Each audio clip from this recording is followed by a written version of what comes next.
हाँ जी भाई, कैसे हाल है हवाले आपके? ठीक ठाक हैं? कैसी गुजरी आप लोगों की ईद?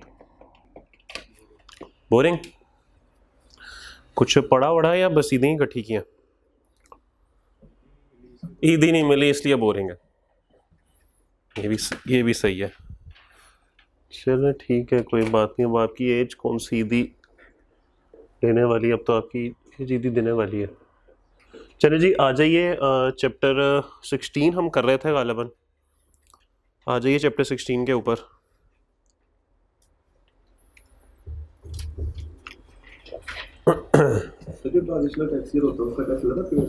हाँ, वो अलग से टैक्स ईयर कंसिडर होता है, ट्रांजिशनल टैक्स ईयर।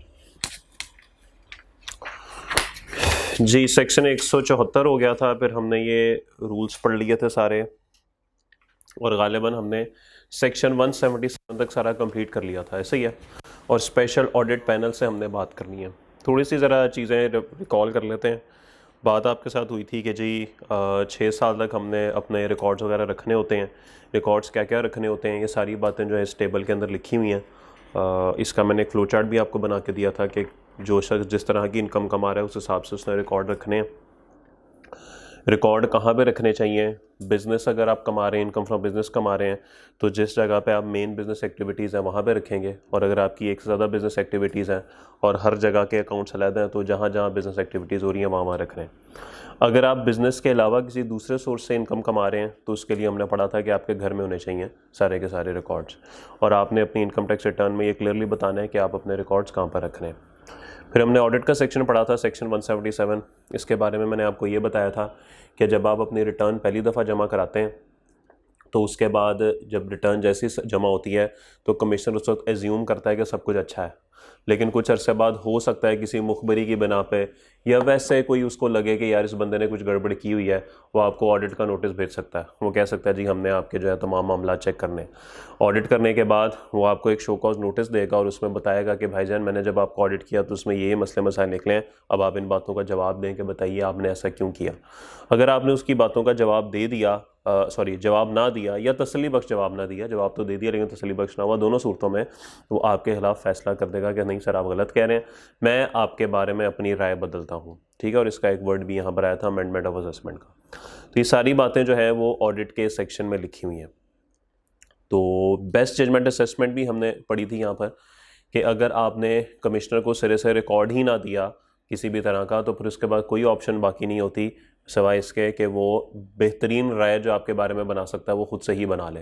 ठीक है, बेस्ट जजमेंट में क्या होगा, जैसे मैंने वसीम अकरम साहब बता ली थी कि जो भी उसके पास जहाँ से भी डाटा इकट्ठा होगा वो क्रिक इन्फो की वेबसाइट ओपन करेगा और वहाँ पे देखेगा कि आपने कितने मैचेस खेले हैं, उस हिसाब से मल्टीप्लिकेशन करके कोई कैलकुलेशन बना के तो वसीम अकरम साहब को दे देगा। गलत होगी, वसीम अकरम साहब को पता होगा, खुद ही कह देंगे भाई ये गलत है, मैं तुम्हें सही वाली दे देता हूँ, तो काम चल जाएगा। तो यहाँ तक हमने बात पढ़ ली थी। फिर ये भी हमने पढ़ा था कि जो FBR है वो फर्म ऑफ चार्टर्ड अकाउंटेंट्स या firm of cost and management accountants को भी अपॉइंट कर सकता है कि जी आप लोग हमारे बिहाफ पर ऑडिट करें। इसकी वजह क्या थी, इसकी प्रैक्टिकल रीज़न मैं आपको ये बता देता हूँ। ये जो तब्दीली आई है ना, ये भी रिसेंटली आई है।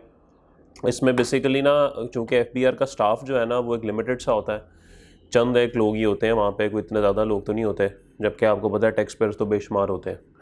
तकरीबन 40-45 लाख के करीब रिटर्न्स जो है वो हर साल जमा होती हैं, और अब ये तादाद आहिस्ता आहिस्ता बढ़ती ही जा रही है। तो इन लोगों का जब ऑडिट करने की बारी आती है तो 40 लाख या 40 लाख ऑडिट नहीं हो सकता। उसकी वजह यह है कि FBR के पास इतना स्टाफ ही नहीं है, क्योंकि एक ऑडिट को करने में भी कम से कम 2 महीने लग जाते हैं, और एक बंदा मैक्सिमम कितने का ऑडिट कर सकता है? 10 कर लेगा, 20 कर लेगा।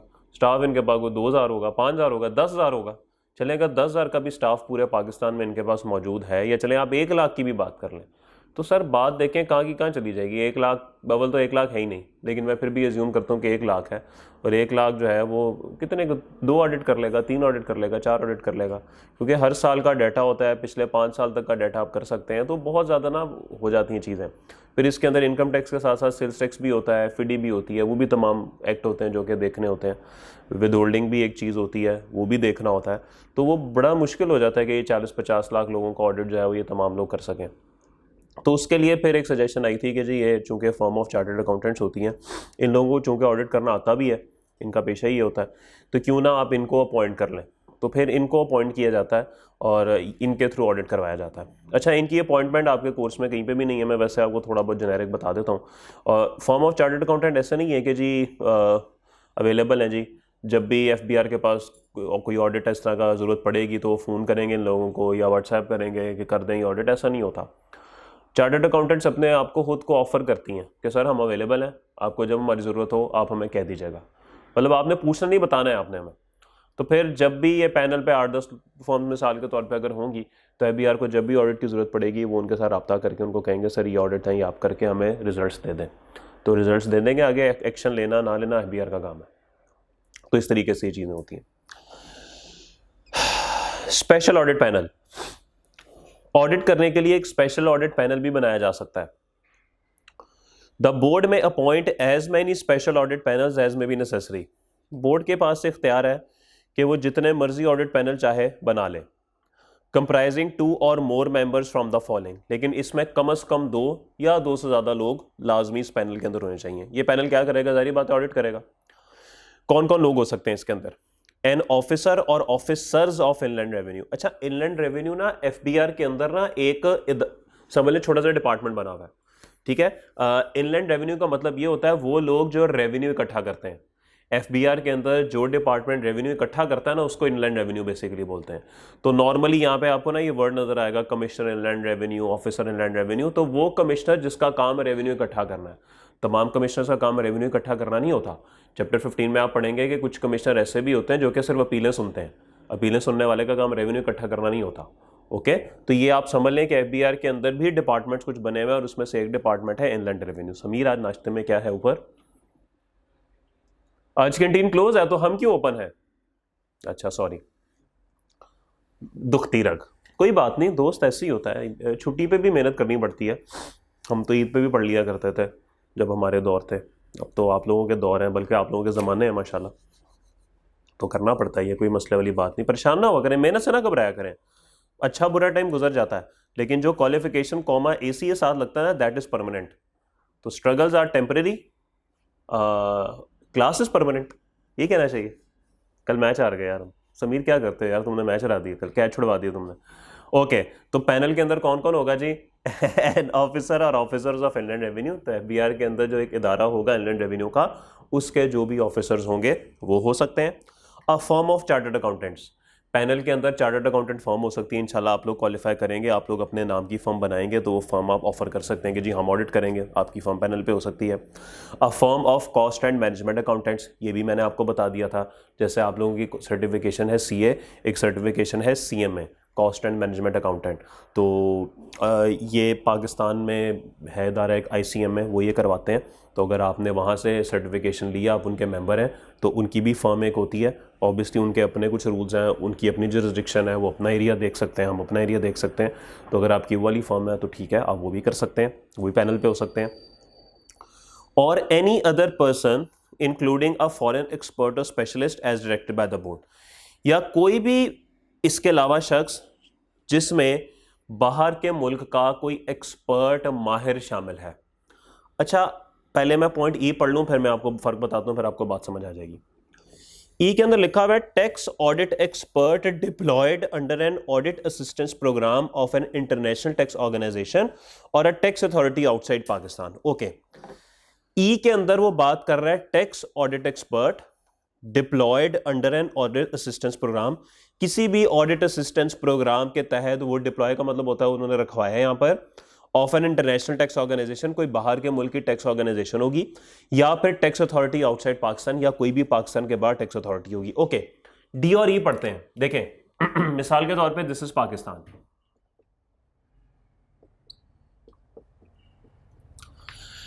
हम पहले बात करते हैं E की, E के बाद D बेहतर समझ आएगा। अब देखें पाकिस्तान के अंदर एक इदारा है FBR। पाकिस्तान ने जाकर बोला दुनिया को कि सर हमारे मुल्क में टैक्स बहुत चोरी होता है ना, वो पकड़ नहीं पाते।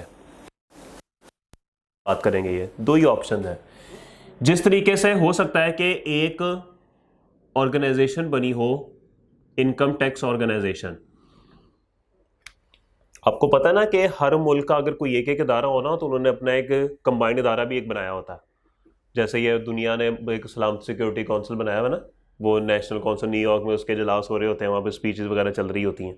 तो इसी तरीके से हर इदारों ने ना तमाम ने मिलकर अपना भी एक इदारा, चार्टर्ड अकाउंटेंट ने पूरी दुनिया में अपना एक इदारा बनाया हुआ है, कॉस्ट एंड मैनेजमेंट ने एक इदारा बनाया हुआ है, डॉक्टर्स पूरी दुनिया के उन्होंने अपनी एक एसोसिएशन बनाई हुई है जो कि वर्ल्ड लेवल पे रिप्रेजेंट करती है सबको। इसी तरीके से हो सकता है टैक्स वालों ने भी अपनी एक ऑर्गेनाइजेशन बनाई हो, इनकम टैक्स ऑर्गेनाइजेशन, बिल्कुल हो सकता है। तो दुनिया भर के जो टैक्स के डिपार्टमेंट होंगे, जैसे पाकिस्तान में FBI आ रहा है, हो सकता है इंडिया में भी कोई हो। इंडिया का अपना FBI होगा, मलेशिया का अपना FBI होगा, बांग्लादेश का अपना होगा, सऊदीया का अपना होगा, USA का अपना होगा, ऑस्ट्रेलिया का अपना होगा, सबके अपने अपने FBI के दायरे होंगे। तो सबकी रिप्रेजेंटेशन इस ऑर्गेनाइजेशन में होगी। अब अगर किसी को कोई भी प्रॉब्लम है, मिसाल के तौर पे FBI को प्रॉब्लम है, वो जाके इनकम टैक्स ऑर्गेनाइजेशन में जाके डिस्कस करेंगे, जहां पे पूरी दुनिया के लोग बैठे हुए हैं। अब इनको जाके कहा जाएगा सर हमारे मुल्क में टैक्स बहुत चोरी होता है, तो बताएं क्या हमें करना चाहिए। वो कहेंगे ठीक है जी, हम 3-4 लोग अपॉइंट करके ना जो एक्सपर्ट्स हैं वो आपके पास भेज देते हैं। तब क्या होगा जी, ये 3-4 लोग या कोई एक बंदा, जितने भी इनको सही लगेंगे, ये एक्सपर्ट उठाएंगे और पाकिस्तान में मदद के लिए भेज देंगे। अब सर ये ऐसा नहीं होता कि आप इनको व्हाट्सएप करें या 3 बंदे भेज दें या 6 भेज दें, 8 भेज दें, ऐसा नहीं होता। आप इनके पास जब जाते हैं तो इनसे जाके रिक्वेस्ट करनी पड़ती है। रिक्वेस्ट करने के बाद बाकायदा एक एग्रीमेंट साइन होता है, क्योंकि आपने इनको पैसे देने होते हैं ना, मुफ्तमारी तो नहीं लगी, पैसे देने होते हैं। प्रॉपर एक एग्रीमेंट डिजाइन होता है और दोनों ममालिक, ये पाकिस्तान का FBI और इनकम टैक्स ऑर्गेनाइजेशन, ये आपस में क्या करेंगे, साइन करेंगे। तो ये जो एग्रीमेंट होता है ना, इसको बोलते हैं ऑडिट असिस्टेंस प्रोग्राम के तहत ये एग्रीमेंट हुआ है। एक इनका प्रोग्राम आपस में बना के जी ये लोग पाकिस्तान की ऑडिट में मदद करेंगे, असिस्टेंस करेंगे, उसके तहत हम बंदे पाकिस्तान में डिप्लॉय करते हैं, पाकिस्तान में भेजते हैं, पाकिस्तान में अपॉइंट करते हैं। ठीक होगी बात। ये बात हो रही है पॉइंट E की। और इसके अंदर यह भी हो सकता है कि जरूरी नहीं है कि आप इनकम टैक्स ऑर्गेनाइजेशन के पास जाएं, आप किसी दूसरे मुल्क की, आप एक लेवल नीचे रहें ना, बहुत ज्यादा ऊपर लेवल पे जाएं, आप एक लेवल नीचे रहें। आप कहें कि भाई मैं मलेशिया के FBI के पास जाता हूं और उनसे रिक्वेस्ट करता हूं सर ये प्रॉब्लम है, जरा देख लें क्या करना चाहिए। तो फिर आप क्या करेंगे, आप उनके पास जाएंगे और इनके पास जाके उनसे रिक्वेस्ट करेंगे कि सर जी हमें ज़रा कुछ बंदे दे दें। दो ऑप्शन होती है ना, कोई मसला मसाइल हो, पहले आप लोग अपने खानदान में ढूंढने की कोशिश करते हैं, यार ये बंदा कोई रेलेवेंट हमें मिल जाए, नहीं होता तो फिर आप बाहर जाते हैं।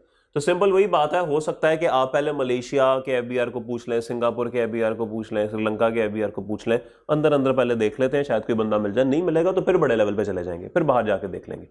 तो दोनों सूरतों में जो एक्सपर्ट अपॉइंट होता है ना, एक प्रॉपर प्रोग्राम के तहत, एक प्रॉपर एग्रीमेंट के तहत, ये बेसिकली पॉइंट E की बात हो रही है। लेकिन जब हम D की बात करेंगे ना, तो D के लिए हमें किसी ऑर्गेनाइजेशन के पास जाने की जरूरत नहीं है। हमें पता है कि बिल गेट्स जो है वो एक बहुत अच्छा एक्सपर्ट है ऑडिट का। मिसाल के तौर पर हम कॉल करेंगे, hello Bill Gates, how are you man, I am fine, Bill Gates we need audit assistance, will you please come to Pakistan, yes I will come, no problem. अब क्या हमने किसी ऑर्गेनाइजेशन के थ्रू इसको बुलाया, डायरेक्टली बुला लिया, इसको हमने डायरेक्टली बुला लिया। तो ये जो डायरेक्ट जब बुलाएंगे ना, तो पॉइंट D की बात होगी। ठीक होगी बात। दोनों सूरतों में बंदा बाहर का ही होगा, लेकिन E में किसी प्रोग्राम के तहत, किसी एग्रीमेंट के तहत एक फॉर्मल तरीके से हम बंदे को बुलाएंगे। जबकि D के अंदर एक नॉर्मल अकेला इंडिविजुअल कैपेसिटी में एक बंदा होगा, वो पाकिस्तान आएगा। क्या आप सबको ये बात समझ आ गई? ठीक है, D और E में कोई मसला, एक दफा प्लीज मेहरबानी कर जरा पढ़ लें।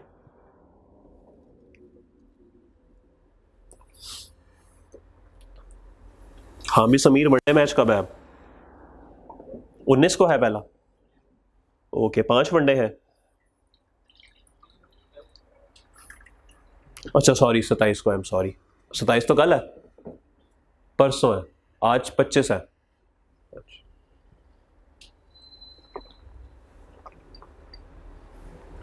क्यों छोड़ा था कैश तुमने समीर? जे S for Sameer, S for Shadab, अब तुम कहोगे एस फॉर सलमान। मैंने ज्यादती हुई यार, कल मैच जीतना चाहिए था, 10 ओवर में 70 था यार। देखो B टीम से ही फिर A बंदे निकलते हैं ना। अब देखें उनकी B टीम में और कोई भी नहीं चला, एक ही चला ना, तो उनके भी तो काफी फ्लॉप हुए हैं। हमारी भी टीम के अंदर कोई 5-6 तो थे ना ऐसे, जो कि बिल्कुल हम ट्रायल बेसिस पे चला रहे थे।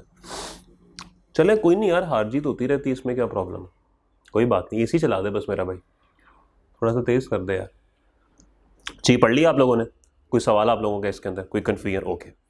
अब ये 5 लोगों में से कोई से 2 लोग, कम से कम कोई से 2, सारे भी हो सकते हैं, कम से कम कोई से 2 लोग अपॉइंट किए जाएंगे। क्यों?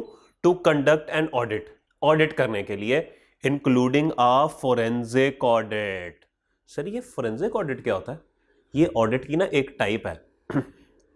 अक्सर आप लोगों ने ना देखा होगा, स्पेशली ये टीवी ड्रामों में अक्सर चल रहा होता है, जब कोई कत्ल शतल होता है ना, तो वो आती है पुलिस, इसको फोरेंसिक के लिए भेज दो, इसको फोरेंसिक के लिए भेज दो। फोरेंसिक होता है बहुत डिटेल से चीज़ों को देखना। याद रखिएगा, इंशाल्लाह जब आप लोग आर्टिकल में जाएंगे अपना सी एंटर करने के बाद, तो वहां पे जब आप ऑडिट करेंगे ना, तो ऑडिट क्या है? It's very simple. आपके सामने तमाम खर्चों की एक डिटेल होगी। मिसाल के तौर पे आप जाते हैं और आपको आपका सीनियर बोलता है कि यार तुम एक काम करो, तुम ना फिक्स एसेट्स वेरीफाई कर लो कि फिक्स एसेट्स वाकई इनके पास मौजूद हैं कि नहीं। अब आपके पास क्या ऑप्शन होगी? वैसे ही छोड़ें पढ़ाई को, नॉर्मल देखें, आपने चेक करना है कि वाकई इनके पास ये एसेट्स मौजूद हैं कि नहीं। आप उनसे कहेंगे सर हमें ना एसेट्स की डिटेल दे दें। वो आपको एक लिस्ट दे देंगे, जी मेरे पास ये 6 एसेट्स हैं मिसाल के तौर पे। आप कहेंगे सर दिखा दें, वो कहेगा ये 6 पड़े हुए। तो आपने क्या की? आपने फिजिकल वेरिफिकेशन कर ली। ऑडिट में आप पढ़ेंगे कि ये ऑडिट प्रोसीजर है, फिजिकल 7 प्रोसीजर होते हैं, फिजिकल वेरिफिकेशन कर लेना। ओके, उसके बाद अगली बात आप करेंगे, भाई जरा इनकी वैल्यूज तो दिखा दे मुझे। वैल्यूज कितनी? असल चीज तो बैलेंस शीट में वैल्यूज रिपोर्ट होनी होती है ना, वैल्यूज दिखा दे। कहेगा ये 50 करोड़ का है, ये 10 करोड़ का है, ये 5 करोड़ का है, ये 2 करोड़ का है, ये 1 करोड़ का, और ये 50 रुपए का है। अच्छा यार तुम ये मुझे 10 करोड़ वाला, 10 करोड़ वाला, 2 करोड़ वाला, 1 करोड़ वाला तो दिखा रहे हो, ये 50 रुपए वाला एसेट किधर है? तो तुम मुझे दिखा नहीं रहे। वो यार छोड़, 50 रुपए तुमने क्या करना है? तुमने इतनी ज्यादा वैल्यू डिफाइन कर ली, 50 रुपए की क्या अहमियत है? 50 रुपए से क्या होता है? मैंने तो एसेट वेरीफाई करना है, मुझे नहीं पता, मैं तो करूंगा वेरीफाई, मुझे नहीं पता, वेरीफाई कराओ मुझे। आप वहां पे खप डाल के बैठ गए। जब लड़ाई हुई आपकी उन क्लाइंट के साथ, क्लाइंट कहता है मैं 50 रुपए की तुम्हें कहाँ से दिखाता फिरूं, मेरे पास, मुझे नहीं पता किधर पड़ा हुआ है, वह है 50 रुपए का। आपने खप डाल दी, आप गए अपने सीनियर के पास और सीनियर को कहा ये देखें यार ये मुझे 50 रुपए का एसेट वेरीफाई नहीं करा रहा। वो कहेगा भाई मुझे बताओ टोटल एसेट्स कितने के थे? आप कहेंगे कि भाईजान इनके पास तो टोटल 1 अरब के एसेट हैं, सबको टोटल करें तो यार 1 अरब में से वो तुम्हें 50 रुपया नहीं दिखा रहा, और बाकी उसने तुम्हें कितना ज्यादा दिखा दिया है, बाकी कितना ज्यादा दिखा दिया। तो छोड़ो, कोई बात नहीं, खैर है। 100% एक्यूरेसी पे हम नहीं जा सकते, बस हम इसको 80% 85% पे रखेंगे। इसको कहते हैं मटीरियलिटी। ये एक वर्ड होता है, इंशाल्लाह जैसे ही आप ऑडिट में जाएंगे ना, तो वहां पे आपको तमाम चीजें पढ़ाई भी जाएंगी, और जब आप ऑडिट करेंगे तो वहां पे भी आपको बता देंगे ओ यार ये इमटेरियल चीज है, कोई 1 अरब के सामने 50 रुपए की वैल्यू है। अब जैसे आप लोग मियां मंशा साहब के बारे में जब बात करते हैं, मलिक रियाज साहब के बारे में बात करते हैं, क्या जेन में आता है? मलिक रियाज साहब के लिए होंडा सिविक की क्या अहमियत है? आता है जेन में? क्यों आप ऐसे कहते हैं? इसलिए कहते हैं कि उनके पास जितनी दौलत है उस हिसाब से सिविक है कुछ नहीं। उनके पास तो खरबों रुपए हैं, खरबों में 1 करोड़ कम भी हो जाएगा तो क्या है। लेकिन अगर हम आप लोग अपनी बात करें, मैं तो चले अपनी, आप तो अमीर है, मैं गरीब हूँ, मेरे बारे में बात करें, मेरे पास करोड़ है ही नहीं, मेरे लिए तो सिविक ही सब कुछ होगी शायद। तो इसका मतलब है मेरे लिए मटीरियलिटी कुछ और है, मेरे लिए अहमियत की चीजें कुछ और है, उनके लिए कुछ और है। उनको शायद करोड़ 2 करोड़ कुछ नहीं कहता, उनको तो शायद 1 अरब 2 अरब भी कुछ नहीं कहते, वो शायद इतने अमीर है। तो इसको बोलते हैं कि भाईजान आपने ना एक बेंचमार्क रखना होता है। इसको कहते हैं ऑडिट, सिंपल ऑडिट के बस यार मोटी मोटी चीजें देख लो, मेजर चीजें देख लो, या छोटी छोटी चीजों में घुसने की जरूरत नहीं है, उसके लिए बहुत टाइम चाहिए और उसका फायदा भी कोई नहीं है। ठीक है, इवन आप ऑडिट पढ़ेंगे तो वहां पे भी आपको ये मटेरियल वर्ड बेशुमार नजर आएगा। इंशाल्लाह सर आपको बताएंगे जब आप पढ़ेंगे, बहुत अच्छे तरीके से समझाएंगे। इसके बरअक्स फोरेंसिक क्या होता है? फोरेंसिक होता है नहीं भाई नहीं, अब तो इची बीची भी चेक होगी, अब तो 50 रुपया भी चेक होगा। ओके, अब तो सुई भी चेक होगी भाई। सुई दिखाइए बैलेंस शीट में, दिखाओ किधर है सुई, गिनवाओ सुइयां सारी, आप बैठ के सुइयां गिन रहे होंगे 1 2 3 4। बात समझ आई? तो this is the difference between audit and forensic audit. Forensic में एक एक चीज ईची बीची आप लोग चेक करते हैं। ठीक होगी बात? तो आप क्या करेंगे? ये ऑडिट करेंगे या फोरेंसिक करेंगे? कौन से मामलात का? जाती मामलात का? नहीं sir, income tax affairs of any person, income tax के मामलात का आप ऑडिट करेंगे। And scope of audit shall be determined by the board और the commissioner on case to case basis. और ऑडिट का स्कोप क्या होगा, क्या क्या चीज आप ऑडिट के अंदर चेक करेंगे, ये कौन बताएगा? ये या तो आपको बोर्ड बताएगा या फिर कमिश्नर बताएगा। अच्छा मैं आपको ये बता दूं, ये बोर्ड और कमिश्नर बार बार आपके सामने आते हैं। बोर्ड जो होता है ना, इसमें ज्यादा लोग होते हैं और ये इस्लामाबाद में बैठता है, जो इनका मेन हेड ऑफिस है ना वहाँ पे बैठता है। कमिश्नर तो जगह जगह इन्होंने बरकत में डाले होते हैं, लाहौर में होंगे 5-6, उधर होंगे, पेशावर में होंगे, मुल्तान में होंगे। तो छोटे लेवल की बात कमिश्नर से हो सकती है, जब बड़ी बात हो ना फिर आपको इस्लामाबाद हेडक्वार्टर जाना पड़ता है, इनके हेड ऑफिस। बात समझ आ गई? Okay. If a member is not an officer of inland revenue, sir अगर तो पैनल के अंदर जो मेंबर है वो एफबीआर का बंदा नहीं है, यानी BCDE में से कोई एक है, ठीक है, the person shall only be included as a member in special audit panel if an agreement of confidentiality has been entered into between the board and the person, between the board and the international tax organization, between the board and a tax authority। वो कहता है कि भाईजान अगर तो आपने BCD और E में से कोई बंदा उठाकर अपने स्पेशल ऑडिट पैनल में शामिल किया है तो फिर आपने तब तक उस बंदे को अपने पैनल पे शामिल नहीं करना जब तक कॉन्फिडेंशियलिटी, प्राइवेसी का एक एग्रीमेंट नहीं हो जाता बोर्ड या फिर चार्टर्ड अकाउंटेंट के दरमियान, बोर्ड या कॉस्ट एंड मैनेजमेंट अकाउंटेंट के दरमियान, बोर्ड या फिर फॉरेन टैक्स एक्सपर्ट के दरमियान, या फिर बोर्ड और टैक्स ऑडिट एक्सपर्ट जो कि बाहर की अथॉरिटी के थ्रू है उसके दरमियान। ऐसा क्यों है भाई? ऐसा इसलिए है, देखिए आप लोग जब ऑडिट करते हैं हो सकता है एक शख्स कोका कोला का भी ऑडिट कर रहा हो, एक शख्स पेप्सी का भी ऑडिट कर रहा हो। अब कोका कोला का जब ऑडिट किया तो पता लगा जी कोका कोला बेचते 100 रुपए की है, कॉस्ट तो इनको 30 रुपए पड़ती है, 70 रुपए का मुनाफा है। ये बात आपने जाकर ना चुपके से पेप्सी को बता दी, पेप्सी कोका कोला ना 30 रुपए की पड़ती है। अच्छा यार अपनी कॉस्ट ना 30 से कम कर दो, कॉस्ट जो है ना वो 20 रुपए पे ले आओ। जब 20 पे आ गई तो आप 20 की करके, तो अगर आप 90 की भी बेचेंगे ना तो प्रॉफिट आपका भी 70 रुपए है, और कोका कोला 30 रुपए की 100 बेच के उसका भी 70 रुपए है। लेकिन आपकी चूंकि प्राइस 90 रुपए है, लोग कोक छोड़ के आपके पास आ जाएंगे और कोका कोला की धज्जियां उड़ जाएंगी, सेल गिर जाएगी उनकी। तो ये बड़ी एक खतरनाक किस्म की इन्फॉर्मेशन है जो आगे आपने इधर किया। तो इसको बोलते हैं कॉन्फिडेंशियलिटी ब्रीच की है आपने। तो कॉन्फिडेंशियलिटी, प्राइवेसी जो है वो उस पर कभी कॉम्प्रोमाइज़ नहीं करना, यानी इधर की बात उधर नहीं करनी, सिंपल सी बात है। तो जब आप BCD और E में से कोई बंदा अपॉइंट करेंगे तो सबसे पहले आपने उसके साथ एग्रीमेंट करना है कि भाई जब तुम ऑडिट करोगे तो एक की बात दूसरे के पास नहीं करनी तुमने, क्योंकि जब ऑडिट होता है तो सारी चीज़ें सामने आती हैं, तो आपने एक ही बात दूसरी जगह पे नहीं करनी। ये बात A वालों के साथ क्यों नहीं होगी, ऑफिसर ऑफ इनलैंड रेवेन्यू के साथ क्यों नहीं होगा? उसको क्यों निकाल दिया उसने यहां से? If a member is not an officer of inland revenue, वो कह रहा है कि अगर ऑफिसर इनलैंड रेवेन्यू नहीं है तो फिर आपने उनके साथ एग्रीमेंट करना है। तो अगर ऑफिसर है तो एग्रीमेंट नहीं करना, बताएं उसको क्यों नहीं शामिल कर रहा कॉन्फिडेंशियली? सर जब उसको नौकरी पर रखा होगा ना उसके साथ तभी कर लिया होगा, जब FBR के बंदे को नौकरी पर रखा होगा उसके साथ तभी एग्रीमेंट कर लिया होगा। ठीक होगी बात? ओके। बड़ा ये अलमी है यहाँ पर कि अक्सर औकात लोग जो है ना वो एक दूसरे की इन्फॉर्मेशन एक दूसरे को दे देते हैं पैसों के बस। अक्सर ये प्रॉब्लम्स जो है ना वो हमें नज़र आती हैं। तो बहरहाल ये ना कोई इतनी अच्छी चीज़ नहीं है, इसको ख़त्म होना चाहिए। लेकिन अक्सर औकात यहाँ पर देखा गया है कि एक की इन्फॉर्मेशन ना दूसरे के पास पहुँच जाती है। नहीं चाहे नहीं यार, मेरी तबीयत नहीं सही, तो इसीलिए नॉर्मली हम भी एक दूसरे को कह रहे होते हैं यार हम तुम्हें ये बात बता रहे हैं लेकिन तुमने किसी और को बतानी नहीं है। वो आगे से अपने किसी दोस्त को कहते हैं मैं तुम्हें बता रहा हूँ लेकिन तुमने किसी को बतानी नहीं है, और वो इन्फॉर्मेशन घूमते घूमते घूमते वापस आपके पास आती है। एक तो वापस आ जाती है आपके पास, आपको पता लग जाता है इन्फॉर्मेशन लीक हो गई, और दूसरा वो तोड़ मोड़ के पता नहीं क्या बन चुकी होती है।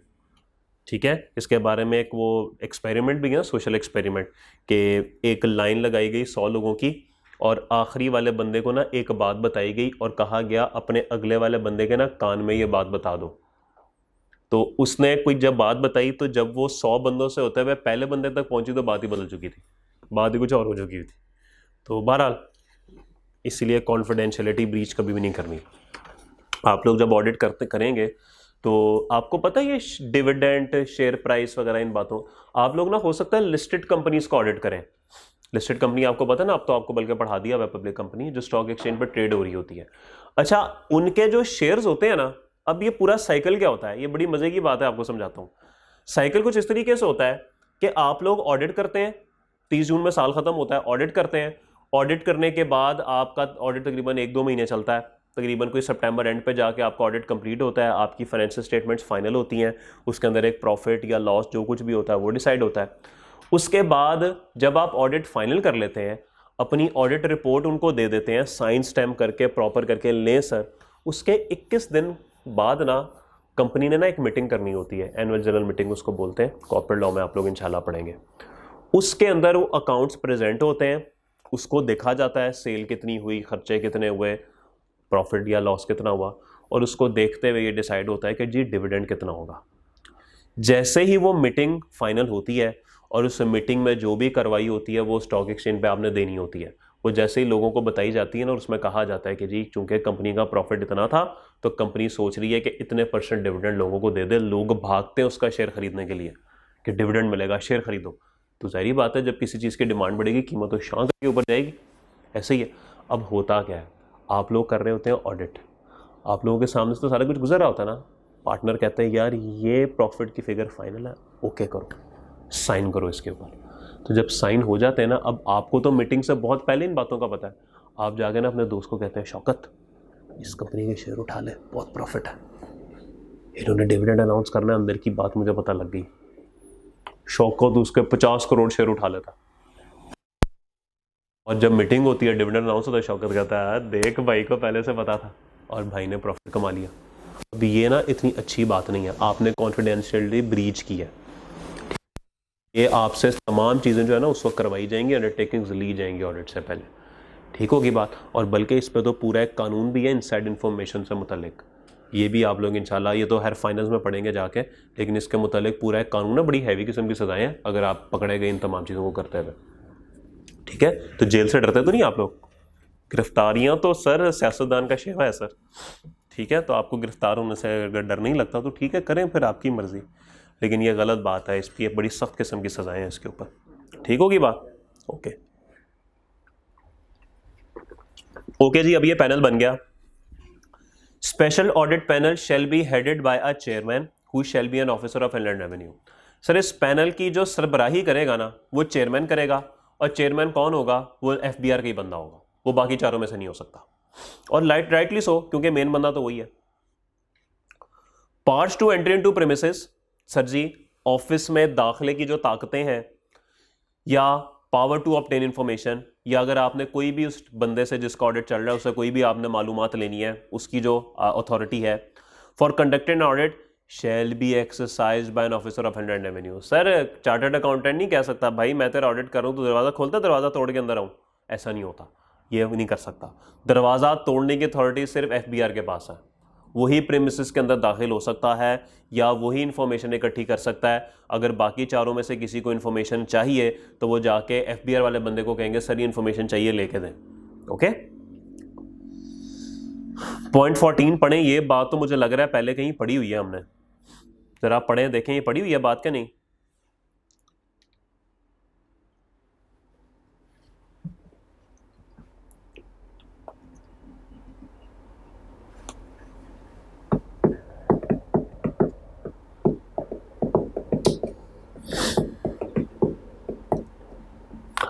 पढ़ी हुई है बात ये कि नहीं, ये बात कहां पढ़ी है, सेक्शन 177 जो पिछले सफ़े पे है उसका आखिरी पॉइंट पढ़े देखें, यही नहीं पढ़ी थी समी यार, मुझे लग रहा है नहीं चल रहे यार, ये दोनों चल रहा है कि नहीं पता नहीं, मुझे फिर क्यों फील हो रहा है। खैर एनीवेज, तो क्या थी बात है, वही वसीम अकरम साहब, वही कमिश्नर, वही आउट स्विंगर, वही ऑफ कटर, वही लेग कटर, याद है कुछ पुल शॉट, जो सारी बातें बताई थी कि जी इनके पास बताने देने को डॉक्यूमेंट कुछ नहीं है तो फिर बेस्ट जजमेंट की तरफ जाएंगे, सारी बातें आपके साथ हो चुकी हैं। ले जी पैनल बन चुका हुआ है। If any one member of the special audit panel other than chairman, वो कहता है चेयरमैन के अलावा जो भी मेंबर है स्पेशल ऑडिट पैनल का is absent from conducting an audit, sir वो गैर हाजिर है, ऑडिट नहीं कर रहा, the proceedings of the audit में कंटिन्यू, तो ऑडिट की प्रोसीडिंग चलती रहेंगी। सर हमने ना बाहर से एक एक्सपर्ट को मंगवाया है एक्सपर्ट साहब भी छुट्टी पे है, वही नहीं आ रहे, तो क्या आप टैक्स पेयर कहेगा सर आपका तो एक्सपर्ट ही नहीं आया, मैं तो ऑडिट को मानता ही नहीं। ऐसा नहीं होता, जब तक चेयरमैन मौजूद है तब तक ऑडिट जैसा भी चल रहा है वो बिल्कुल ठीक चल रहा है, वो बिल्कुल वैलिड है, and the audit shall not be invalid, आप उसे इनवैलिड नहीं कह सकते, आप उसे गलत नहीं कह सकते, ठीक है जी। Functions performed by an officer of Inland Revenue shall be considered as having been performed by special audit panel जो भी कार्रवाई एफबीआर का बंदा करेगा समझा जाएगा पूरे पैनल ने ही ये कार्रवाई की है, पूरे पैनल की ही रिप्रेजेंटेशन कर रहा होगा वो। बोर्ड में prescribe the mode and manner of constitution procedure and working of special audit panel. Board के पास इख्तियार है कि वो बता दे कि किस तरीके से ये पैनल बनेगा, कॉन्स्टिट्यूशन होता है बनेगा, कितने लोग होंगे, कौन कौन होगा इसके ऊपर, प्रोसीजर क्या तरीक़ेकार होगा, किस तरीके से ये ऑडिट शुरू करेंगे, क्या क्या डॉक्यूमेंट्स मांगेंगे और क्या क्या चीज़ें चेक करने के बाद ये कैसे रिपोर्ट देंगे, इसको प्रोसीजर बोलते हैं। And working of special audit panel, कितने दिनों में ये काम करेंगे और दिन में कितने घंटे ये काम करेंगे और हफ्ते में कितने दिन ये काम करेंगे, ये होती है वर्किंग। तो ये तमाम बातें कौन बताएगा, ये बोर्ड की तरफ से आएंगी। आपको ये बात समझ आ गई? स्पेशल ऑडिट पैनल में किसी का कोई सवाल, एनी क्वेश्चन? सब अच्छा है? ओके। नादरा का नाम सुना कभी? नादरा तो तुम्हारे शनाख्ती कार्ड नहीं बना, तो फिर तुम्हें कैसे नहीं पता नादरा का? नादरा इज बेसिकली एन इदारा of Pakistan, national database and regulatory authority. शनाख्ती कार्ड वगैरह जहाँ पे बनते हैं, और भी बहुत से, ये बर्थ सर्टिफिकेट्स हो गए, ये तमाम चीज़ें, बे फॉर्म जिसको बोलते हैं, फैमिली रजिस्ट्रेशन सर्टिफिकेट हो गया, वो तमाम चीज़ें जो हैं वो यहाँ से बनती हैं। तो इस बारे में एक सेक्शन यहाँ पे ऐड किया गया है। नादरा को डिफाइन नहीं किया जा रहा है यहाँ पे, कुछ जिम्मेदारियाँ हैं जो नादरा के ज़िम्मे लगाई गई, वो जिम्मेदारियाँ यहाँ पर बताई गई हैं। असल में शायद लोग जो हैं वो टैक्स नहीं देते थे, तो उन लोगों को पकड़ने के लिए फिर इस डेटाबेस का सहारा लिया गया। कैसे सहारा लिया गया देख लेते हैं। National database and registration authority, section 175B और साथ बी लिखा हुआ है। आपको आइडिया हो जाना चाहिए कि ये ओरिजिनल लॉ का पार्ट नहीं था, इसको बाद में ऐड किया गया। देखिए, नादरा के पास जो है ना वो तमाम लोगों का डाटा मौजूद है, इस बात से तो आप लोग बखूबी वाकिफ़ हैं। ठीक है, हर बंदे का डाटा है, किसी भी बंदे का डाटा चाहिए आप सिर्फ उसका नाम लिखेंगे तो वो भी डाटा आ जाएगा, शनाख्ती कार्ड नंबर लिखेंगे तो फिर तो बिल्कुल स्पेसिफिक डाटा आ जाएगा। The NADRA shall on its own motion, या तो खुद से और ऑन एप्लीकेशन बाय बोर्ड, या अगर ये एफबीआर वाले इनको रिक्वेस्ट करेंगे तो क्या करेंगे, share its record and information with the board. Sir अपना रिकॉर्ड या मालूमात सारी की सारी क्या करेंगे, बोर्ड के साथ शेयर करेंगे for broadening of tax base, tax बढ़ाने के लिए। टैक्स बेस होता है कि जी टैक्स रेवेन्यू बढ़ाने के लिए, ये टैक्स बेस ऐसे बेस चल रही है, इसके अंदर लोग आते जा रहे हैं आते जा रहे हैं। तो अगर कोई बंदा काबू नहीं आ रहा तो फिर उस बंदे को काबू करने के लिए नादरा से इंफॉर्मेशन ली जा सकती है। नादरा, मुझे बताओ ये बाबर आजम साहब आजकल बहुत पैसे कमा रहे हैं, ज़रा इनका एड्रेस तो दो, एड्रेस शेयर करो, ज़रा इनके घर जाके इनसे पूछताछ तो करें। फिर नादरा जो है वो एप्लीकेशन बाय बोर्ड की बेस पे क्या करेंगे, अपनी इंफॉर्मेशन शेयर करेंगे बोर्ड के पास, और बोर्ड जो है वो बाबर आजम साहब के पास उनके घर पहुंच जाएगा और कहेगा सर जी बड़े पैसे कमा रहे हैं, ज़रा टैक्स तो दें। ठीक है, तो इसको कहते हैं टैक्स बेस बढ़ाना, लोगों को ज़्यादा से ज़्यादा टैक्स नेट में लेके आना, टैक्स रिकवर करना, ज़्यादा लोगों से टैक्स रिकवर करना। द नादरा में identify income, receipts, assets, properties, liabilities, expenditures और ट्रांजैक्शंस। ले जी, नादरा जो है वो आइडेंटिफाई करने में मदद कर सकता है कोई भी इनकम अगर आपके पास हो, कोई भी रिसीट्स, पैसे आए हों। देखें, हर पैसे का आना इनकम नहीं होता। अगर आपने क्रॉस चेक के थ्रू लोन ले लिया तो वो रिसीट तो है, इनकम नहीं है। ठीक है, तो हर रिसीट इनकम नहीं होती, इसलिए उसने रिसीट्स को अलग लिखा हुआ है। एसेट्स तो आपको पता है वैसे ही क्या होते हैं। प्रॉपर्टीज, प्रॉपर्टीज ये समझ रहे हो सकता है आपकी पाकिस्तान में क्या लंदन में भी ओके, तो प्रॉपर्टीज हो सकती हैं, उनके बारे में इंफॉर्मेशन। लाइबिलिटीज, आपने लोगों को जितने पैसे देने हैं वो इंफॉर्मेशन। अखराजात, इनकी डिटेल। और ट्रांजैक्शन, हर ट्रांजैक्शन जो है वो एक्सपेंडिचर नहीं होता है। जैसे अगर आपने किसी को लोन दिया तो वो आपकी ट्रांजैक्शन तो है पर एक्सपेंडिचर नहीं है। सवाल ये है नादरा को कैसे पता इन चीजों का, ये मुझे बता दें। आपने किसी को कर्जा दिया, नादरा को कैसे पता? हाउ विल नादरा नो कि आपने किसी को कर्जा दिया? हाउ विल नादरा नो कि आपने किसी को रिसीट दी? कैसे पता लगेगा ये?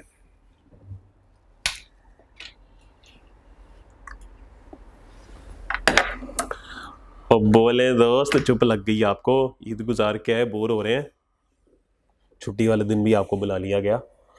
हाँ जी मेरे भाई, कैसे पता लगेगा नादरा को? देखिए, नादरा के बिना एक जगह पे जाके पर जल जाते हैं। पता ना पर जलने का मतलब क्या होता है? एक जगह पे जाके नादरा के भी पर जल जाते हैं। देखिए, आपने जब अपना बैंक अकाउंट ओपन करवाया होगा तो बैंक अकाउंट ओपन करवाते हुए आपने अपना शनाख्ती कार्ड दिया होगा। ओके, अब बैंक्स के जितने भी है ना सारी डिटेल्स, वो लिंक्ड है नादरा के साथ। अगर नादरा चाहे तो आपके बैंक्स की डिटेल्स जो है सारी की सारी फेच कर सकता है, मंगवा सकता है। अब फॉर एग्जांपल आपने अपने अकाउंट में दोस्त से कर्जा लिया और वो 5 लाख रुपए का क्रॉस चेक अपने अकाउंट में जमा करवा दिया, क्या ये इंफॉर्मेशन नादरा को नहीं मिल सकती? बड़े आराम से मिल सकती है, 2 मिनट का काम है उसके लिए। आपने बाहर के मुल्क ट्रैवल करना था, आपने 20 लाख रुपए की एयरलाइन की टिकट खरीदी और आपने एयरलाइन को बजरिया चेक जो है वो पेमेंट की, क्योंकि सेक्शन 21 में बिजनेस के चैप्टर में हम जाके पढ़ेंगे कि हर पेमेंट क्रॉस चेक के थ्रू होनी चाहिए, वहां पे ये बात लिखी हुई है। तो जब हर पेमेंट क्रॉस चेक के थ्रू ही होनी है और आपका अकाउंट ही हिट होना है हर जगह, तो क्या नादरा को आपके अकाउंट में क्या आ रहा है क्या जा रहा है इसका नहीं पता होगा? बिल्कुल पता होगा। तो फिर तो ये नादरा के लिए 2 मिनट की बात होगी तमाम चीजें देखना, अकाउंट में क्या आ रहा है, अकाउंट से क्या जा रहा है, सारी बातें तो उसको पता है बड़े आराम से। तो नादरा बड़े आराम से तमाम बातें बता सकता है। इवन अगर आपने कोई प्रॉपर्टी खरीदी है और वो प्रॉपर्टी आपने अपने नाम पे करवाई है, तो जाहिर बात है शनाख्ती कार्ड देंगे तो आपके नाम पे होगी ना। तो जब शनाख्ती, देखो जहां जहां शनाख्ती कार्ड इन्वॉल्व हो गया वहां वहां समझे नादरा को पता लग गया। इवन आप, मुझे अब आपके दौर में पता नहीं हुआ था कि नहीं, आपके दौर में नहीं हुआ था समीर यार, ये जब मोबाइल सिम्स बायोमेट्रिक हुई थी ये किस दौर में हुई थी? 2008-9 में थी कि 10 में थी? बस ये कोई यही 10 बार, पता नहीं आप लोगों के इल्म में है कि नहीं, आप लोग उसको खुशोबास में थे कि नहीं थे।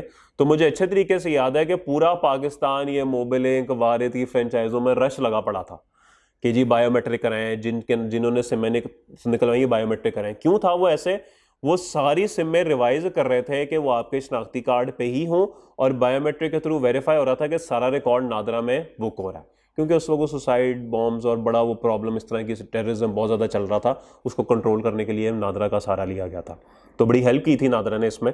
तो इस वजह से अब जो कुछ भी है, इवन अब तो गाड़ी ट्रांसफर बायोमेट्रिक पे हो रही है, वो नादरा के साथ लिंक है। आपने कोई प्रॉपर्टी खरीदनी है तो वहां पे बायोमेट्रिक होता है, नादरा के साथ लिंक है। आपने कोई नई गाड़ी खरीदनी है, अभी वहां पे नहीं है सॉरी, बैंक अकाउंट ओपन करवाना नया, बायोमेट्रिक। तो कहीं पे भी देख ले बायोमेट्रिक है। और मैं सर आपके साथ थोड़ा सा अपना तजर्बा भी शेयर करूं, पाकिस्तान में तो अभी हम इस लेवल पे नहीं पहुंचे, बाहर के मुल्क में इस हद तक वो अपने इस, वहां पे भी तो है ना इदारे इस तरह के नादरा से मिलते जुलते।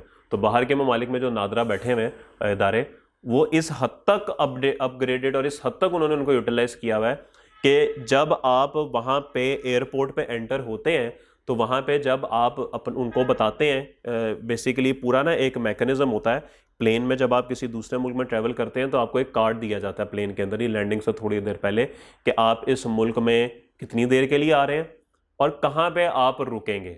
आपने वो एड्रेस पूरा लिखना होता है, किसी के घर में रुकेंगे या आपने किसी के उसमें रुकना है, होटल में रुकना है, वट एवर जो भी आप लिखें। अगर आपने किसी के घर में रुकना है ना, तो जैसे ही आप उस मुल्क में एंटर होते हैं और जो वहाँ का इमिग्रेशन का ऑफिसर है वो आपकी डिटेल उसके अंदर एंटर करता है सिस्टम के अंदर, तो ऑटोमेटिकली वो सारी इंफॉर्मेशन नादरा, उनका जो नादरा है वहाँ पे चली जाती है और उनको पता लग जाता है कि आज के बाद इस घर में 4 लोग नहीं बल्कि मिसाल के तौर पे 6 लोग रहेंगे, 2 और ऐड हो गए। कहाँ कहाँ फर्क पड़ता है सर? वहां पे मैं मिसाल देता हूँ, लिमिट है एक दिन में एक बंदे ने कितना पानी इस्तेमाल करना है। पाकिस्तान वाले हिसाब नहीं है, नलका खोल के तो भाई गड्डी धो रहे हैं तो धोई जा रहे हैं, ऐसा हिसाब नहीं है वहाँ। वहाँ पे 55 लीटर पर बंदा पर डे कंजम्पशन की इजाज़त है। इससे ज़्यादा हो तो पेनल्टीज पड़ती हैं। कौमें ऐसे तरक्की करती हैं सर, ऐवी नहीं करती। अब 55 इंटू 4 लोग हैं मिसाल के तौर पे, तो 210 लीटर पर डे पर हाउस आ गया। लेकिन जैसे ही वो इमिग्रेशन वाले ने एंटर किया ना और उनको पता लगा अब 4 नहीं यहाँ पे 6 लोग हैं, तो ऑटोमेटिकली 210 जमा 110 320 की लिमिट लग जाएगी। एक छोटी सी बात है जो मैंने आपके साथ शेयर किया, और भी बेशुमार इस तरह की चीजें हैं कि वो ऑटोमेटिकली सारा कुछ अपडेट हो जाएगा। तो इस तरीके से उन लोगों ने अपनी चीजों को कंट्रोल किया हुआ।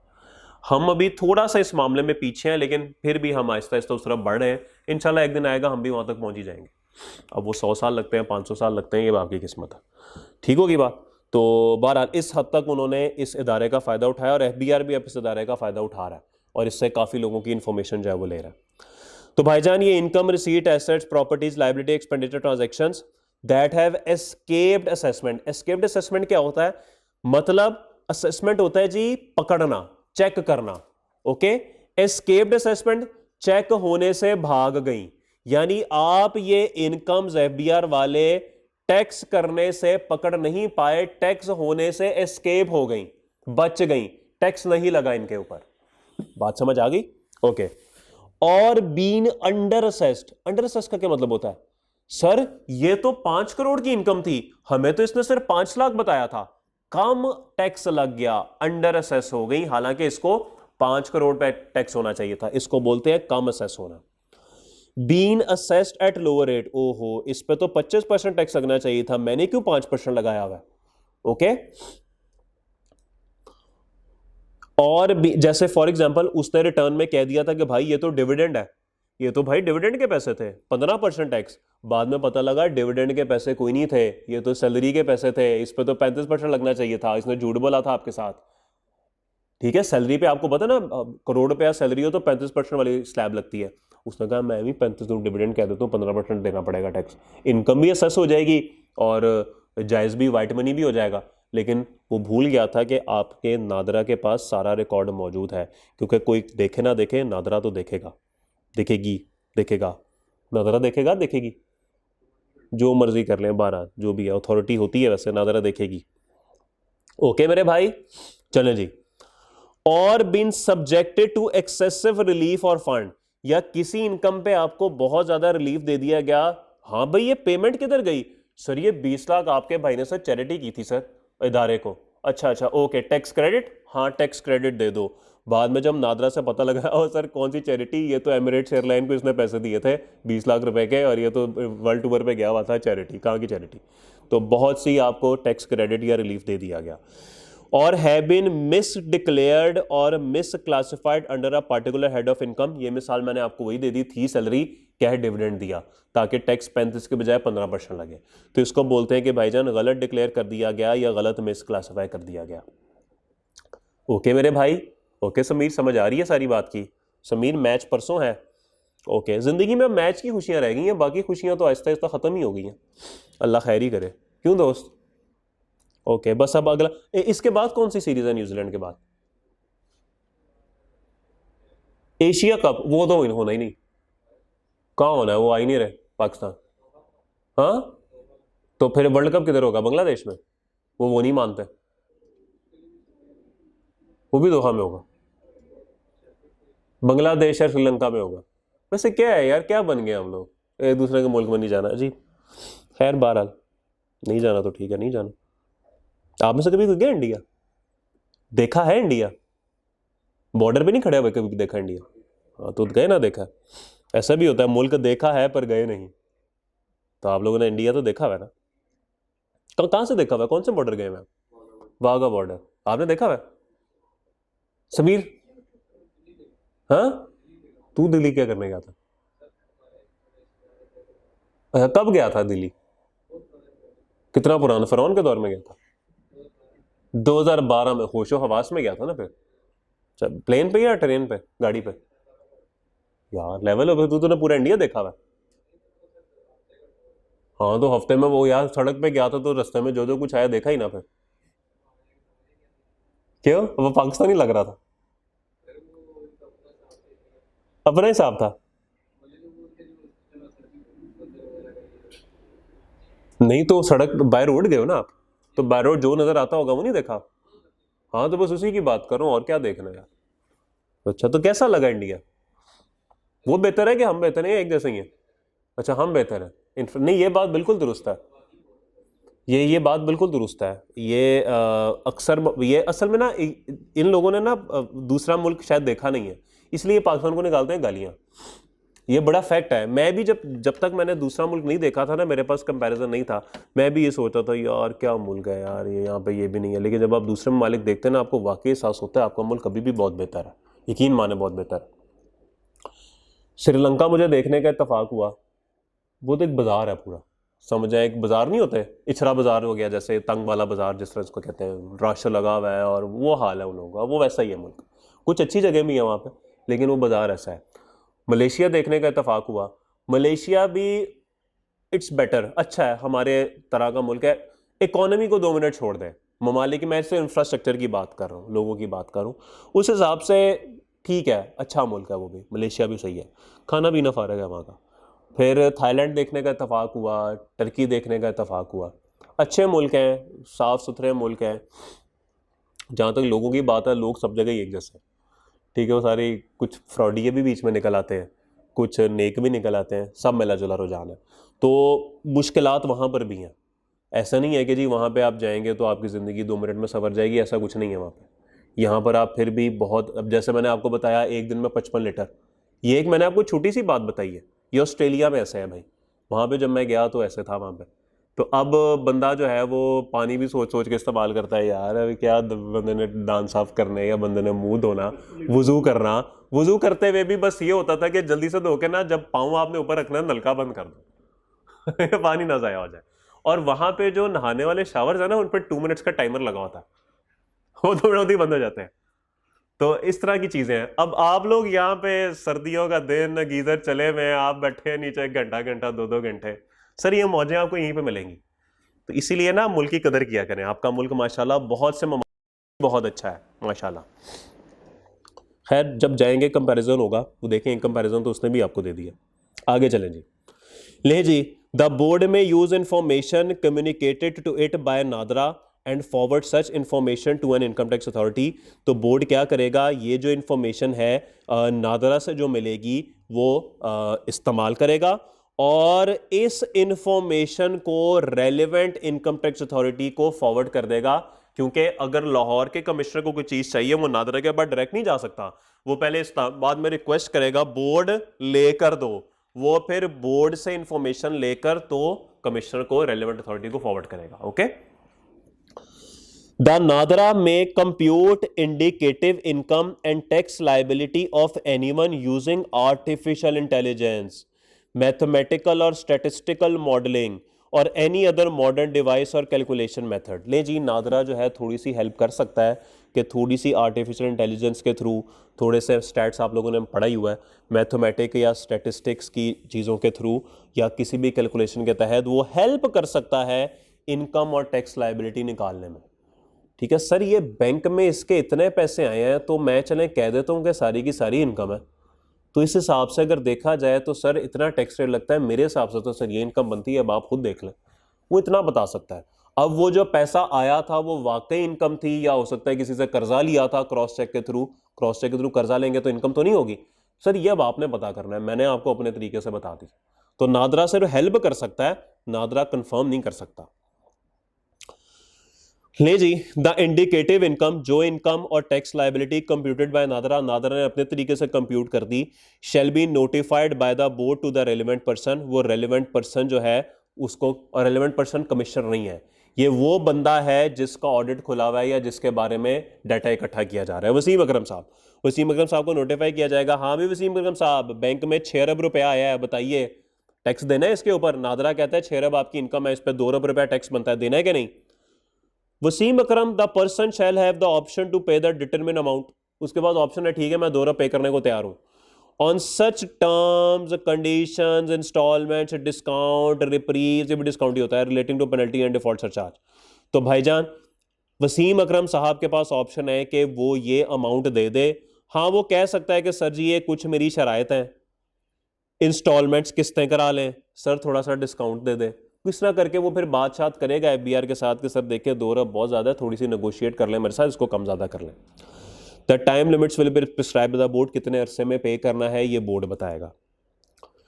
एवं 2 अरब पे करूँ, वजह 2 अरब पे करूँ, 6 अरब रुपया, इसमें से 5.5 अरब तो मुझे ऑस्ट्रेलिया से मेरी बेगम ने मुझे गिफ्ट भेजा था, एवं फजूल का क्रॉस चेक के थ्रू आया हुआ है, तू एवं मेरी इनकम में डाली जा रहा है, कोई इनकम नहीं बनती मेरी, ये 6.5 अरब रुपए की इनकम बनाई, 5.5 अरब गिफ्ट आया, बाकी आधा अरब बचा, यानी 50 करोड़, 50 करोड़ पर टैक्स लगाओ, वो मेरी इनकम है।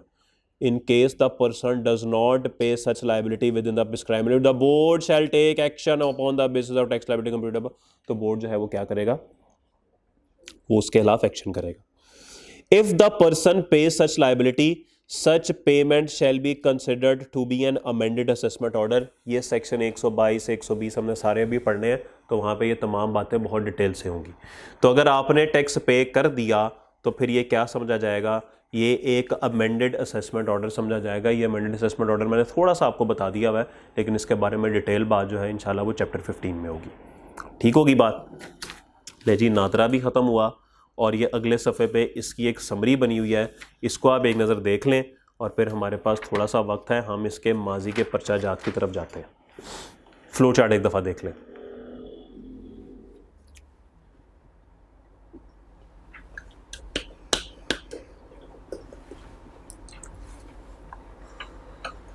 अल्लाहु अकबर।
जी भाई, फ्लो चार्ट में कोई इशू?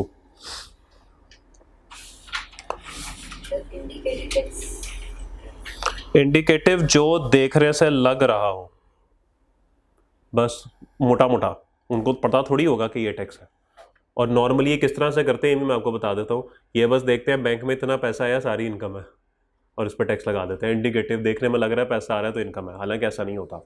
हर आने वाला पैसा इनकम नहीं होती। कुछ ईदी ऐसी भी होती है जो हमें छीन लेती हैं। हमारी इनकम तो ना हुई वो। क्या ख्याल है, कितनी ईदी मिली मेरे भाई को? कुछ तो मिला होगा, फिर भी 100 रुपया, 200, 500, 1000, 1500 कुछ तो मिला होगा ना। 1500, शुक्र कर यार। इतनी खास नहीं, आम ही बता दे फिर। 5000 ले, 5000 मिली है तो खास नहीं यार, ये दे लेवल। आपको कितनी मिली थी? ये समीर को कितनी ईदी मिली? अब देनी पड़ती, अब मिलने वाला रवाज खत्म हो गया। तो यार समीर, ये दुख इन लोगों को ना समझ नहीं आ रहे अभी। ये 5-5 हजार रुपये भी रो रहे हैं, तरसेंगे ये 5-5 हजार को, 1500-1500 को जी। ये तरसेंगे सारे जब इनको 100 रुपया भी देने वाला नहीं होगा ना कोई, तब ये होंगे यार तेरी कौन सी ईदी होगी, अब तू बड़ा हो गया, दीदी दिया कर। अब फिर इनको लग पता जाएगा, फिर ये नेगेटिव में जाएंगे। नेगेटिव 20,000 ऊपर से जब चार्टर्ड अकाउंटेंट होंगे ना, जब इंशाल्लाह ये, तो एक्सपेक्टेशन भी बहुत। तू चार्टर्ड अकाउंटेंट, तू क्या 1000 रुपये ईदी दे रहा है, तू तो 10,000 रुपये ईदी दे। फिर देखिएगा आपके साथ होती क्या है। कोई बात नहीं, सबका वक्त आता है, आपका ज़माना आएगा इंशाल्लाह। क्वेश्चन 6 पे हैं जी, past paper. Under the provisions of income tax ordinance and rules made thereafter, list the additional records which are required to be kept by a sole proprietor whose business income exceeds rupees 5 lakh as compared to a sole proprietor whose business income is up to 5 lakh। उसने सारा record नहीं पूछा, उसने कहा है मुझे additional record बता दो क्या मेंटेन करना पड़ेगा। अगर आपकी इनकम 5 लाख से बढ़ जाती है तो क्या एडिशनल रिकॉर्ड रखना पड़ेगा। एक रिकॉर्ड उसको रखना पड़ता है जिसकी इनकम 5 लाख तक होती है, एक रिकॉर्ड उसको रखना पड़ता है जिसकी इनकम 5 लाख से बढ़ जाती है। तो जिसकी 5 लाख से बढ़ जाती है, क्या इजाफी रिकॉर्ड रखना पड़ेगा, बताइए क्या लिख कर आएंगे। ये पीछे लिखा तो हुआ सारे का सारा।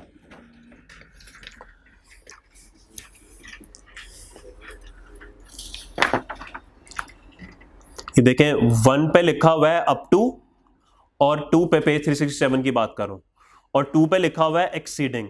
देखिए क्या चीज ऐसी है जो कि 2 में लिखी है 1 में नहीं लिखी हुई। क्या पहला बुलेट नंबर लिखा हुआ है? बोलिए, पहला बुलेट नंबर एग्जैक्टली सेम लिखा हुआ है तो ये एडिशनल रिकॉर्ड नहीं है। ओके, बुलेट नंबर 2 100 रुपए वाला, ये बात आपको नीचे सेकंड बुलेट में नहीं नजर आ रही, तो इसका मतलब है नीचे वाला सेकंड बुलेट आपको लिखना पड़ेगा। आपको थर्ड वाला बुलेट भी लिखना पड़ेगा, और बाकी थर्ड बुलेट, फोर्थ बुलेट भी लिखना पड़ेगा। बाकी चीज में मेरे ख्याल में सेम है, तो ये 3 बुलेट्स आपको लिखने पड़ेंगे, ये एडिशनल रिकॉर्ड्स हैं। Okay, question number 5, briefly explain the term sectoral benchmark ratios. ये हमने पढ़ लिया ना सेक्टोरल बेंचमार्क रेशियोज, नहीं पढ़ा हुआ? सेक्शन 177 हमने पूरा पढ़ लिया हुआ है यार, ये हमने पढ़ा नहीं। Audit on the basis of sectoral benchmark ratios prescribe bye the board, क्या ये बात हमने पढ़ी नहीं थी? ये सारी बात हमने पढ़ ली हुई है। डोंट टेल मी कि हमने नहीं पढ़ा हुआ 177 का 2AA। क्यों भाई? नहीं, ये पढ़ा हुआ है हमने, क्योंकि उसकी वजह ये है कि मुझे अच्छे तरीके से याद है कि ये सारी बातें मैंने आपके साथ की हुई हैं। और पॉइंट नंबर 8 लास्ट पॉइंट जो बेस्ट जजमेंट असेसमेंट वाला है, ये तो बात मुझे पक्का याद है कि हमने लास्ट क्लास में पढ़ा था ये। ओके, तो ये बात हमने पढ़ ली हुई है। और इसके अंदर लिखा हुआ है एक्सप्लेनेशन में, पॉइंट 2AA के नीचे देखें, एक्सप्लेनेशन में लिखा हुआ है the expression sectoral benchmark ratios. उसमें मैंने आपको बताया था हर सेक्टर का हर इलाका, अब अगर लेदर सेक्टर है तो उसका कमिश्नर अलहदा, टेक्सटाइल का कमिश्नर अलहदा, स्पोर्ट्स का कमिश्नर अलहदा, तो हर सेक्टर का कमिश्नर अलहदा। तो ये बात आपने यहाँ पर लिखनी थी।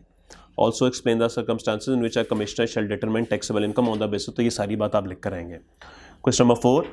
अच्छा, पहले ना इस चैप्टर में से इतना सवाल नहीं आता था, लेकिन पिछले कोई 3-4 अटेम्प्ट्स है ना, ये बहुत ज़्यादा ICAP का फेवरेट बना हुआ है। देख लें आप, सितंबर 22 में या मार्च 22 में या फिर मार्च 21 का भी सवाल है। Briefly explain the provisions of income tax ordinance and rules made thereunder relating to the requirement of books of accounts to be maintained by a manufacturer having turnover exceeding 2.5 million. तो भाईजान, जिस मैन्युफैक्चरर का turnover 25 lakh से ऊपर है, उसने क्या रखना है जी? पेज 368 पे आए, पॉइंट नंबर 4 आपको नजर आ रहा है, manufacturers with turnover exceeding 2.5 million. ये सारी बातें आप कॉपी पेस्ट करके आएंगे, वहां पे याद होंगी तो करके आएंगे, अदरवाइज मुश्किल है। क्वेश्चन 3 पढ़े जी।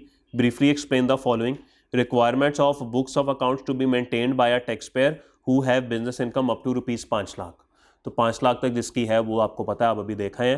Provisions regarding special audit panel, सारा कुछ छापा मार के आएंगे आप स्पेशल ऑडिट पैनल का।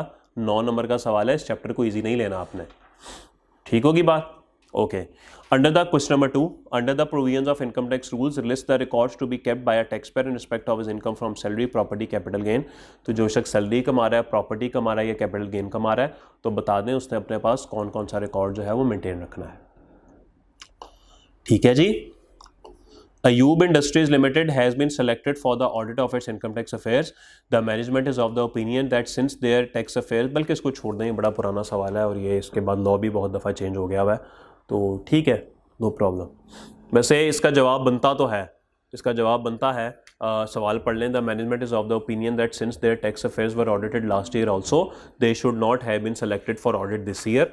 तो इसके बारे में हम बात ऑलरेडी पढ़ चुके हैं कि पिछले 4 साल में अगर एक दफ़ा आपका ऑडिट हो चुका हुआ है तो दोबारा नहीं हो सकता। और ये बात हमने पढ़ी है, पेज 370 पे आइए, सेक्शन 177 का सबसेक्शन नंबर 7 आपको नजर आएगा। Section 177 shall not apply to a person whose income tax affairs have been audited in any of the preceding 4 tax years. However, commissioner may select a person for audit with board approval. बस ये बात आपने लिखनी है यहाँ पर, ठीक है जी। तो सर ये चैप्टर भी आपका ख़त्म हुआ। कल इंशाल्लाह देखते हैं, या तो सैलरी का चैप्टर स्टार्ट कर लेंगे या फिर चैप्टर 5 स्टार्ट करेंगे, देख लेंगे, उसके बाद फिर नया चैप्टर स्टार्ट करते हैं। किसी का कोई सवाल यहाँ तक सब अच्छा है? ठीक है जी, इंशाल्लाह अब आपसे कल मुलाकात होती है जी। ख्याल रखिए, अल्लाह हाफ़िज़।